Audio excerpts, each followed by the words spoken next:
Hello, I'm Jasmine Muller. I'm a road cyclist from London. Welcome to the OhioRAAM show.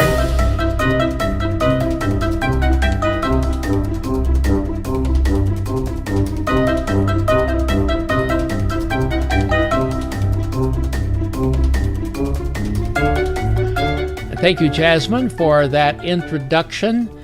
Jasmine will be a solo rider in Race Across America in 2017. And we were going to have Jasmine on the OhioRAAM show on March the 27th. And this is a show about cycling and ultracycling. It releases 3 times a month on the 7th, the 17th, and the 27th of each month. And this is show number 143. I just want to give a shout out to all the riders in Sebring 12 24-hour race that happened last weekend. Without picking out any particular rider, there were many remarkable performances, and in the show notes, which you'll see right below the video if you're watching this show on the OhioRAAMshow.com, you'll see a link to the results for this race. The OhioRAAM show comes to you through the good sponsorship of Time Station 41 in Oxford, Ohio, and Time Station 42 in Blanchester, Ohio, time stations on the Race Across America. And let me say that during the race, they will be open 24 hours a day. There will be 24-hour food, 24-hour fuel, and 24-hour fans. It's a great place to come and see the race. And also, if you're racers, crews, staff, media, officials, we're there for you to help you in any way that we can. So if you come by at 3 o'clock in the afternoon or 3 o'clock in the morning, we're going to be there to help you. These time stations are very easy to find in these 2 cities. They're both located adjacent to the McDonald's restaurants. Just look up McDonald's, anyone can find them, and you'll find us. And that brings me to the dates for the Race Across America in 2017 and how it impacts on our time stations here in Ohio. The races will start in Oceanside, California. They end, of course, in Annapolis, Maryland. Solo riders will begin on June the 13th. RAAM solo riders, the Race Across the West solo and teams on June the 13th. And then the teams for RAAM will start on June 17th. Our time stations in Ohio will be open between June the 20th, Tuesday, June the 20th, and Saturday, June 24th. We appreciate to have the team Rotary RAAM Polio on today's show. The Rotary Club has been working for a number of years to eradicate polio. They're getting, as they say, this close. We're going to go now to Austria, Italy, and here in the United States to visit the RAAM Polio team.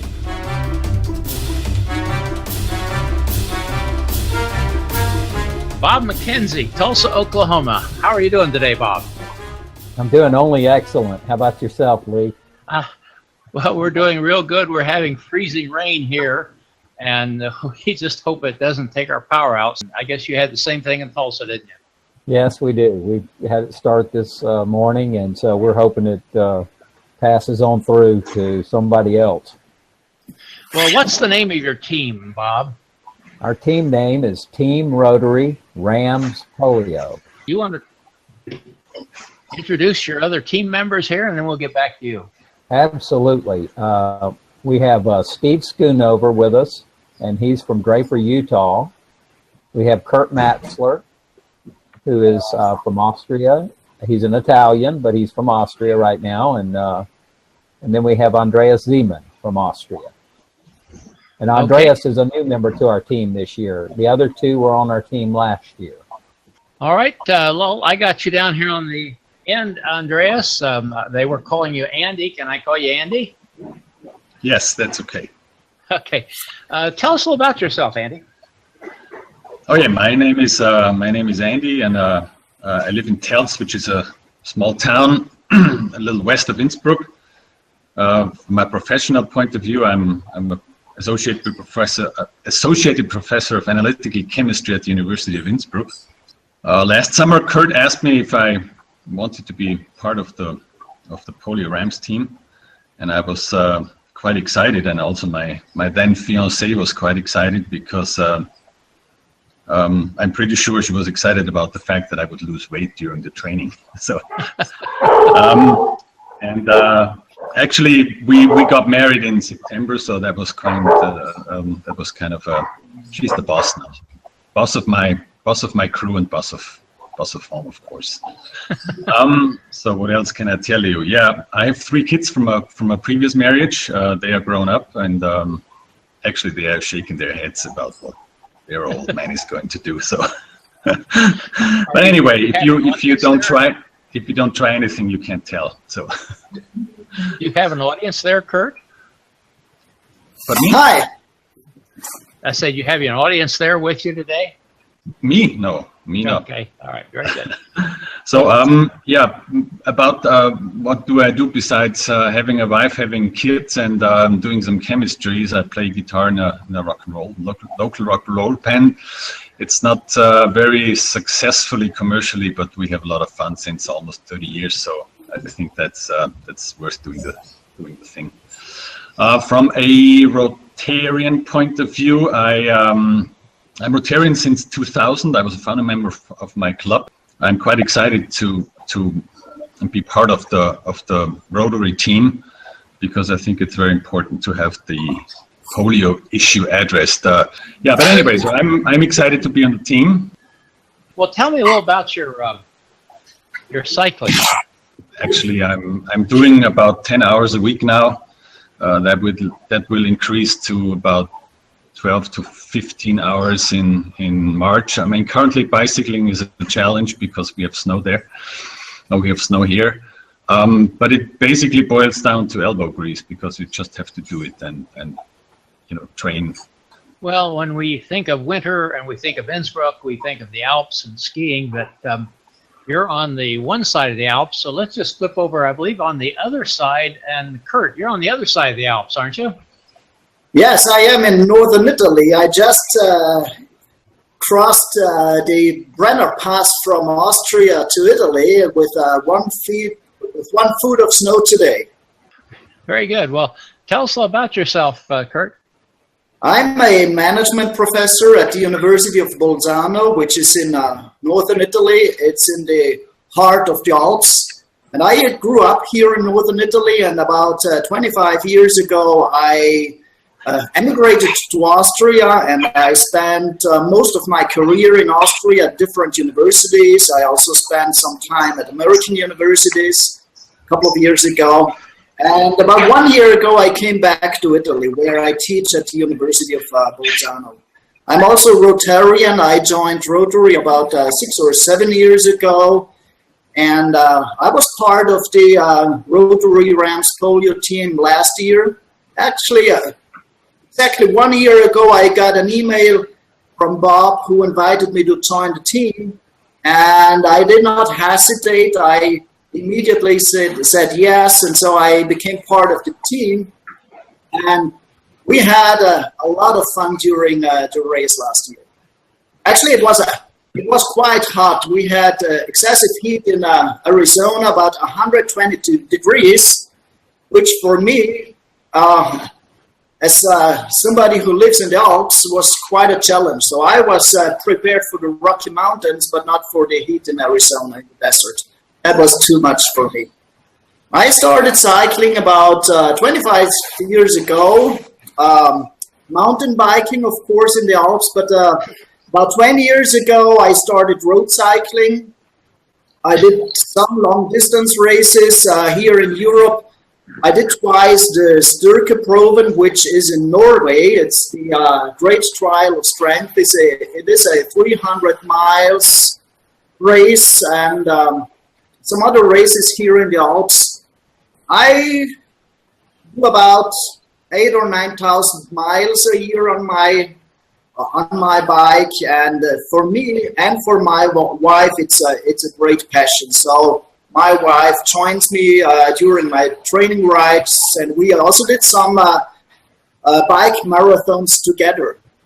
So let's get back to this side of the Atlantic Ocean. And while we're talking snow and and skiing. Let's go over to Steve there in Utah. You're not too far away from ski activity, are you?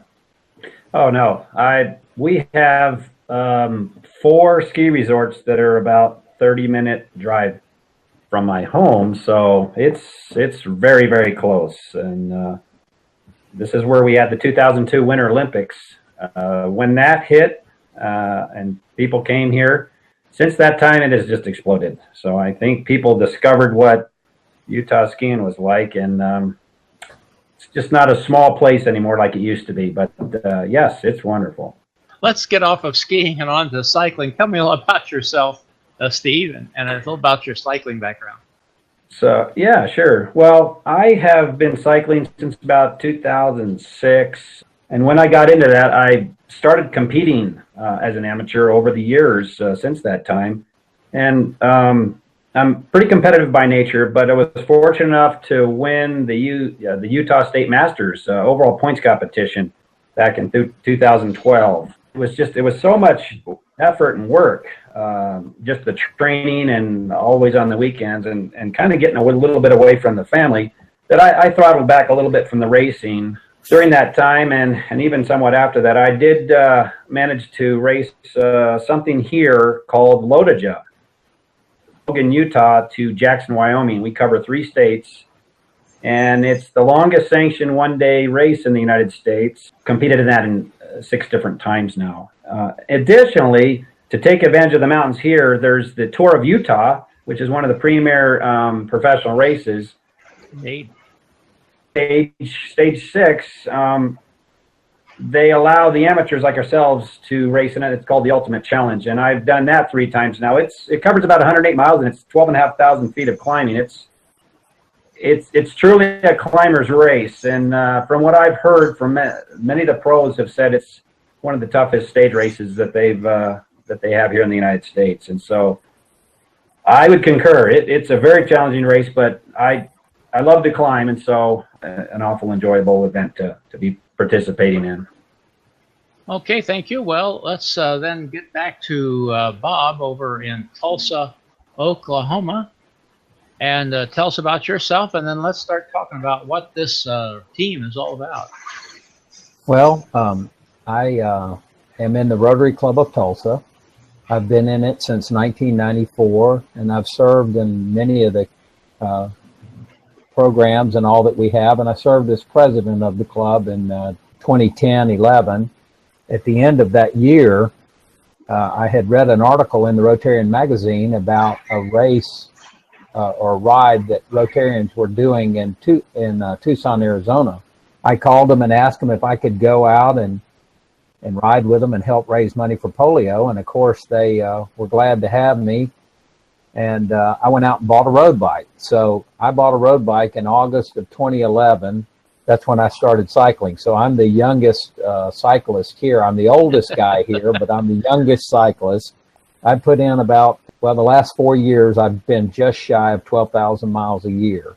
I need to do a lot more miles because I got started so late. So we've been pretty fortunate in our ability to raise money for polio. In the 5+ years that I've been riding, I've raised about $450,000 for polio, and I hope to get to $1 million before I can't ride anymore. So I started riding just before I was 60 years old, and I really enjoy it and have a lot of fun with it. It was pretty funny last year when we interviewed Kurt, and he sent us all of his data on his riding ability and all. He put in there that he was a climbing specialist, and I said, well, that works for me because I'm a downhill specialist. So and last year, Kurt and I were on one side of the team, and Steve was on the other side of the team with Randy Jackson. And so this year we're kind of separating it a little differently. Steve and I will be on one side of the team, and Kurt and Andy will be on the other. But we had a lot of fun and learned a lot, and so we've been able to lay it out a little bit better logistically, I hope, this year. We'll see what happens. But my Rotary Club is one of the top 15 Rotary clubs in the world. We do a lot of stuff. We've had a lot of things we've done. We drilled water wells in Nicaragua, and You know, I'm not, I like to tell that we're not like Bill Gates. We can't just go write a check, but we can all put our little bit in. It makes a big difference. So that was one of the reasons after going out to Tucson and riding with those guys 4 or 5 years, I decided to try something a little different in my district and do this race across America. And it quickly became international by adding Kurt. And last year we had a Meinhard Huber who was on our crew from Austria. And so it is really growing, and I'm excited about it. And we'll just see what kind of results we get this year. But we've got everybody working hard to try and get the polio giving up. Even from the 100,000 we raised last year, 300,000 with the Bill and Melinda Gates match. So, okay, and anyway. I mentioned to one of my friends, one of my cycling friends of years gone by, Dave Bewley, lives in the northern part of the state. He's active in Rotary, and he told me that Rotary has taken on this polio as one of its major efforts. Is that correct? Yeah, in 1985. Rotary decided to attack polio in the world. And at that time, there were 127 endemic countries in the world with over 350,000 cases and 50,000 deaths each year. And in 1988, the World Health Organization joined us. Today, we only have 3 endemic countries left in the world: Nigeria, Pakistan, and Afghanistan. And last year, we had our lowest year ever with only 35 cases. The year before, we only had 74. So one of the things Rotary says, we do a little symbol like this, and we say we're this close to ending polio. And if you think about just 35 cases in the world, how true that statement is that we are this close. The thing that kind of we have to keep reminding people is, I ask the question all the time, how many doses of vaccine do you think we use a year? And I ask Rotarians this question because we only have 3 countries, and they'll say a million or 1.5 million. And they're about 60 cents a dose, but we use over 100 million doses a year because you still have to world until it's gone. And if we get rid of it, and we think we will, it will only be the second disease ever eradicated, the first being smallpox. So polio apparently is confined to human beings. Is that correct? Yes. So that gives you a chance to get rid of it because it's not likely to be carried anywhere else. It's very difficult. We have gotten rid of one of the strains 2 years ago, so we now on our vaccine, we only have a 2-part vaccine. We used to have a 3-part, but we got rid of one of the strains. It's been gone for more than 10 years. And so we're very hopeful. We actually had gone down to 2 countries, but made a mistake in pulling Nigeria off. Well, I think we got a little eager and pulled Nigeria off, and we had 4 cases in Nigeria last year. So it's been put back on because we just didn't have it totally clear. There are other countries that have had cases, but they've not gone back on as an endemic country because they were removed correctly. And hopefully we will get Nigeria back off and possibly Pakistan pretty quick. Anyway, we just have to keep swinging. And so I'm real proud of these guys that have committed their lives and their, it's quite an expense for us to do RAAM, as you're well aware, and they're all out raising money to be on this team and be a part of it, and then try to help raise money through Rotary for polio. And I'm just real proud of these guys making that commitment, and a couple of them for 2 years in a row now. And so we hope to see the end of polio in our lifetime. You mentioned these 3 countries. Immediately I realized that there's some danger involved in distributing these vaccines, is it not? Yes, and absolutely. We've had administrators, people that are out doing the work. We've had some of them killed because of superstitions or whatever. Yeah. We've had people that are doing that. Now, they're in those three countries, but they're not in the whole country. They're in isolated pockets now. So those countries are completely polio free. It's just little areas that have been difficult for us, and we're really working hard to get that done. A lot of people in the United States don't think about it because it's been gone from the United States since 1979, which was 6 years before Rotary even got started on it. So, it's kind of you have to kind of remind folks about it. Yeah, I tell people all the time, like I say, the whole reason I've been writing is to raise money for polio. It's what got me started, and I love it now, but back when I started, I didn't really know what I was getting into. But I tell people all the time, what I do is easy. All I'm doing is riding a bike and raising money. What those people do that are over there administering the doses and going through, the trials and tribulations they have to go through to get that done is the tough work. What we're doing is the easy part and maybe the fun part, but it's something we can do, and so that's what we are doing. Well, I'm really excited to do the race again with those friends I made last year and with Andy. And actually, it was my wife who encouraged me about 1 or 2 weeks after the race to do it again because she wanted to be in the crew, and now she is in the crew. And we're really excited. So the excitement is growing. Okay, and I switched Andy's picture on there while you were talking, but I got back to you. Andy, anything before? I mean, I remember quite clearly when Kurt asked me, and of course his wife asked me if I would be a member of the crew, and I said, yeah, why not? We put in our effort as hard as we could, hard as we can, to help those people by providing immunization and vaccination.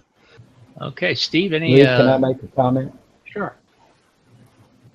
I just want to say, if you look over Andy's shoulder, he's got all of our sponsors on the wall behind him. Yeah, I and noticed we that. really appreciate those sponsors. They're what's making this happen.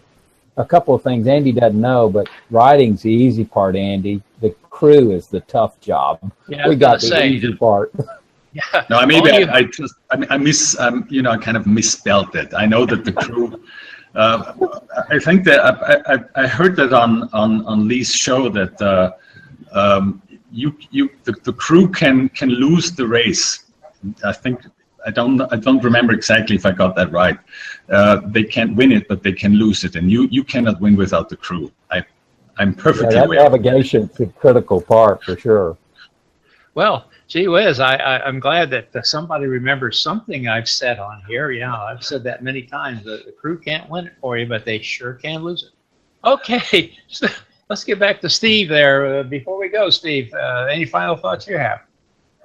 Well, I concur with what Kurt, Andy, and Bob have all said as far as looking forward to riding with all these guys. I'm looking forward to riding with Andy and some of the new crew folks as well. I've forged friendships from across the world now, and it's really kind of a result of Rotary. Rotary has been this whole effort. I love cycling, and that's just a byproduct of it. But really, when I'm out there on the road, and we're out in the middle of nowhere at times, in the middle of the night. I mean, nobody's around. I got a car behind me. I'm riding in the darkness. Sometimes I'm like, especially towards the end, what am I doing out here? This is a little, because my wife will say, you're kind of crazy. And I'm like, yeah, well, but I always go back to remembering why I and the team is here, and that is for those that have polio and most likely would not be able to ride a bike. And so it always grounds me to come back to the whole cause. And that's really, to me, what I probably get the most out of this whole event is just really what the cause is. The riding and everything else is just kind of an extension of the byproduct of what all of us do. It's just a real blessing to me, and I'm looking forward to this race in the years to come working with Rotary. Well, thanks for that, Steve. I've said so often, the ultra cycling community is a real family. That's true. Okay, well, let's get back to Oklahoma. Bob, anything you would like to say before we call this off? Well, one of the things that I would like to say is that I always write a thank you note to people that have donated. And one of the lines that I put on there at the end is I say, just think, kids that you will probably never meet will be able to walk, and I put in parentheses, and ride a bicycle, because of your kind gift. And so it's like yesterday morning, I had a friend that was going out of town to Florida, and he called me and he said, can I come by your house and drop something off? And I said, well, sure. And so he stopped and he handed me a check for $500 for our team. And that'll be matched by his company. But it's just, we're getting people involved, helping with this effort. So we thank you for having us on here and doing this show. That's a great blessing to us, and we appreciate it. Okay, and you do have a website. You'll see it on the screen right now. And also, if you're watching the show on the OhioRAAMshow.com website, there's a link right below our video that you can click on if you'd like to make a donation to this cause. How much was it you raised last year along with the Gates matching? For over $300,000. Wow.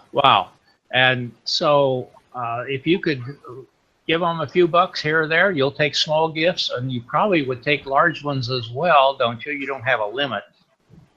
No, we don't have a limit on it. Okay, that's good to know.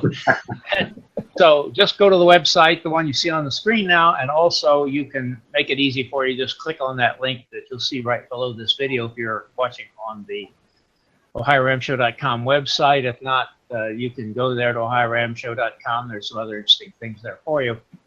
And just click on that link. Hey, guys, thank you so much for being with us today. We appreciate that. We just wish you well. We wish you, most of all, that you be safe out there. We wish that for everybody, of course. And let's raise at least that much again. This is a cause. Let's see polio come to an end, guys. Thank you. Yeah. Thank you. Absolutely. Thank you. Thank you.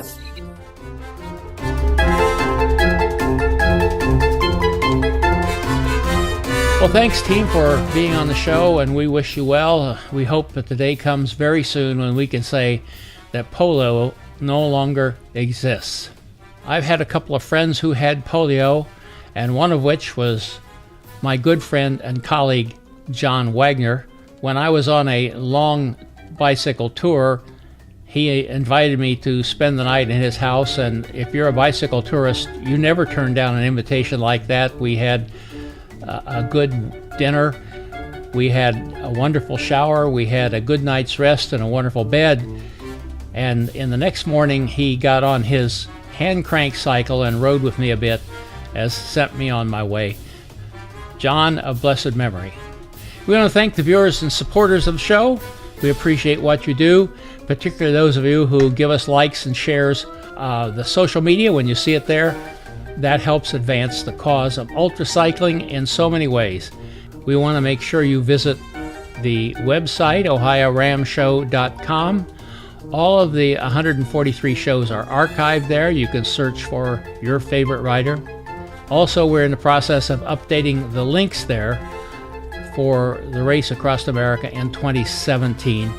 Also, you'll find a place to leave your email address if you'd like to have notification of future shows, and places to leave your comments. Thank you for your support in visiting that site. Our next show will be on February 27th, and this time we're going to go to New Zealand to visit with Chad Williams, who will also be riding solo in the Race Across America in 2017. So with that, we'll see you in about 10 days. Goodbye. Music by Kevin MacLeod.